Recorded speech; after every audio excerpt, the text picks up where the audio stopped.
Muchas bendiciones, hermanos católicos y amigos. La paz del Señor esté con cada uno de ustedes. Y gracias por escucharnos por este canal Defiende tu Fe Católico.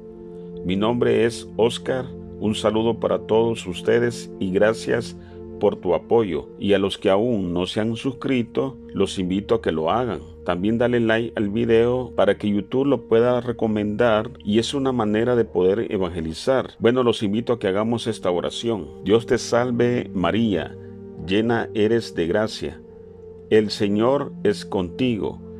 Bendita tú eres entre todas las mujeres y bendito es el fruto de tu vientre, Jesús. Santa María, Madre de Dios, ruega por nosotros pecadores, ahora y en la hora de nuestra muerte. Amén. En el nombre del Padre, del Hijo y del Espíritu Santo. Amén. Bueno, hermanos y amigos, aquí les voy a dejar un video sobre la consagración de Rusia, donde el Padre Gabriel Amor explica Rusia no ha sido consagrada. Así que les dejo este video. The apparitions of Our Lady of Fatima are absolutely unique in the history of the Church. They certainly have exceptional religious value because saving souls and bringing them back to God is Our Lady's main concern. But the apparitions also have a big impact and influence over the course of mankind's history. It is true that God is the one who guides history, but God created man and made him free. Therefore, man is able to influence and change his own history. So the apparitions of Our Lady of Fatima have this twofold significance: religious importance, as well as major historical implications, especially in the case of our world's state of peace. The apparitions took place in 1917, almost at the end of World War I. Our Lady, first of all, showed hell to the young children of Fatima. Hell, which might be the end of our life. It's either heaven, purgatory, or hell. Nothing else. So we must focus continuously on our final goal. We must focus on God. Otherwise, we won't even be able to understand our own life on earth and its meaning. Also, Our Lady talks to us. She talked to us not to announce new wars, but in order to avoid them. If we'll listen to her words, pray the rosary, practice the devotion to the first 5 Saturdays, and to her Immaculate Heart, then there will not be another war. Otherwise, if they will not hear her words, under the pontificate of Pius XI, a new and much worse war would begin. Our Lady has requested the consecration of Russia. We don't have time now to analyze this subject, but I do hold it very dear. Sister Lucy always said that Our Lady requested the consecration of Russia, and only the consecration of Russia. She also asked the consecration of the world to another great and young Portuguese saint, Alexandrina Maria da Costa. But these two things are very different and are very separate. Now, Our Lady requested a consecration of Russia in a solemn and public ceremony to be performed by the Pope together with all of the bishops of the world. This was specified in detail by our Lord Jesus, who continued to appear to Lucy as well as Our Lady did. He wanted this consecration to be recognized as the triumph of the Immaculate Heart of Mary, so that she would be honored together with his Sacred Heart. These are the words of our Lord, but the time has passed and the consecration not done, and our Lord is deeply offended. You see, with our free will, we can affect international events. Sure, everything depends on God, but God created us free, and we can influence human events. This is a fact. Take, for instance, what happened to the King of France, who did not comply to the order he received from heaven, and he ended up with his head cut off. Our Lord appeared to Sister Lucy and told her, "They will do the consecration, but it will be late." I feel shivers running down my spine when I remember those words, "It will be late." Because it's our fault if World War II happened in the first place. What's worse is that Our Lady ordered the secret to be opened in 1960.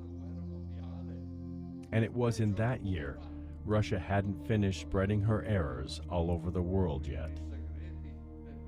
They didn't do it. Unfortunately, they didn't open the secret up, and Russia spread her errors all over the world. The conversion of Russia would have been a triumph of the Immaculate Heart of Mary, which would have been recognized by the entire world. That's why our Lord wanted a solemn and public consecration to be done by the Pope together with all the bishops of the world. This way, his entire church and all of Christianity, represented by the bishops, would have been consecrated to the Immaculate Heart of Mary. That event will change the course of history. Yes, in 1984, the Pope quite timidly attempted to consecrate Russia in St. Peter's Square. I was there, just a few feet away from him, because I was the organizer of the event in St. Peter's Square. It was March 25th, 1984, and the Pope had the statue of Our Lady of Fatima coming over from Fatima. It's the statue that usually stays in the huge plaza of the sanctuary in Fatima. But for that occasion, he wanted the statue there.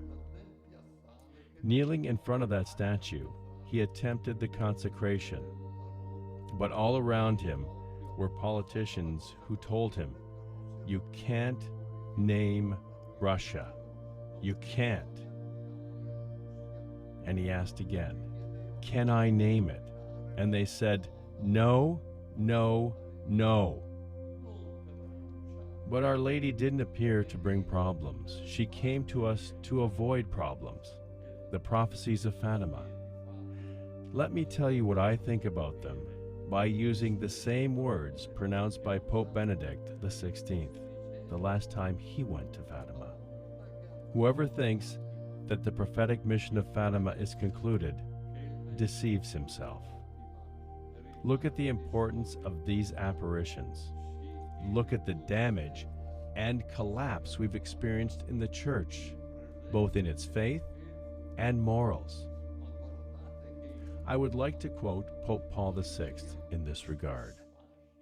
It was thought that after the Second Vatican Council, we would have a renaissance of the Church, but instead, it was a disaster. Within the Church, the smoke of Satan had entered in the Vatican. They believed in a renaissance of the Church, but it was a disaster. Among the clergy, among the liturgy, and among the faithful as well, who have lost their faith and have abandoned their religion by the millions. This has been followed by a secular thinking and culture which Our Lady wanted to fight by using our Lord's words, and faith. Rationalism, Age of Enlightenment, atheistic communism. They are trying to build a society without God. For them, science and reason justify everything, and we no longer need God. See the results. The family is attacked by divorce. When Jesus said, "What God has united, let not a man separate." And what about abortion? With millions of unborn babies killed every year, when our Lord said, "Do not kill," in his 5th commandment. Look at the disaster we are facing today. So the apparitions of Fatima continue, but their end is glorious. And in the end, Russia will be converted. My Immaculate Heart will triumph. It has not triumphed yet. It will, though. And the world, it will receive a period of peace. So here is the great ending of the apparitions of Fatima. Before this finale, it is probable that mankind will suffer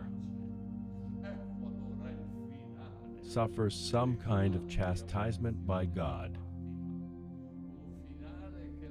due to their sin and their cold hearts. But we're not facing the end of the world, not as some crazy men are saying. We're going towards the triumph of the Immaculate Heart of Mary. And also, we're going towards a period of peace. Because we will have peace only if we'll have faith in God and to make sure that we obey His words as He's requested. Thank you. No te olvides de suscribirte a nuestro canal, dale like al video para que YouTube lo pueda recomendar a otras personas y activa la campanita de notificaciones. Deja tus comentarios y nos vemos en un próximo video. Bendiciones.